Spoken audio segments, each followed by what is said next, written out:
Hi friends, இன்னைக்கு நம்ம கோவை சமையலில் வீட்டிலேயே எப்படி ரொம்ப சாஃப்டாக பேன்கேக் பண்ணலாங்கிறத பார்க்கலாங்களா? வாங்க பார்க்கலாம். ரொம்ப சாஃப்ட் அண்ட் ரொம்ப ஈஸியாக பேன்கேக் பண்ணிடலாம்.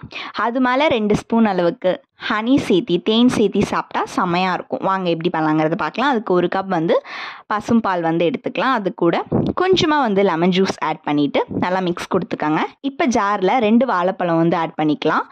நல்லா கட் பண்ணி ஆட் பண்ணிக்கோங்க. அதுக்கப்புறமா 1 கப் சர்க்கரை, அது கூட நான் மிக்ஸ் பண்ணியிருக்கக்கூடிய பால் உள்ளே ஆட் பண்ணிவிட்டு நல்லா பேக்கிங் சோடா போட்டு நல்லா அரைச்சி எடுத்துக்கலாம். அதுக்கப்புறமா ஒரு பவுலில் ட்ரான்ஸ்ஃபர் பண்ணிவிட்டு இப்போ நம்ம மாவு 1 கப் ஆட் பண்ணிக்கலாம். கோதுமை மாவு ஆட் பண்ணிக்கோங்க. அது கலக்கி நல்லா கலக்கி விட்டுட்டு இந்த மாதிரி கன்சிஸ்டன்சியில் மாவு இருந்தால் போதும். ரொம்ப தண்ணியாகவும் இருக்கக்கூடாது. இப்போ தோசைக்கல்ல நெய் சேர்த்துட்டு கொஞ்சமாக எடுத்து ஊற்றி ஃப்ரண்ட் அண்ட் பேக் சுட்டு எடுத்தோம்னா சூப்பரான பேன்கேக் வீட்டிலேயே ரெடி ஆயிடுச்சு. நீங்களும் ட்ரை பண்ணி பாருங்கள். அது மேலே மறக்காமல் ஹனி சேர்த்தி கொடுங்க. குழந்தைங்க ரொம்ப விரும்பி சாப்பிடுவாங்க.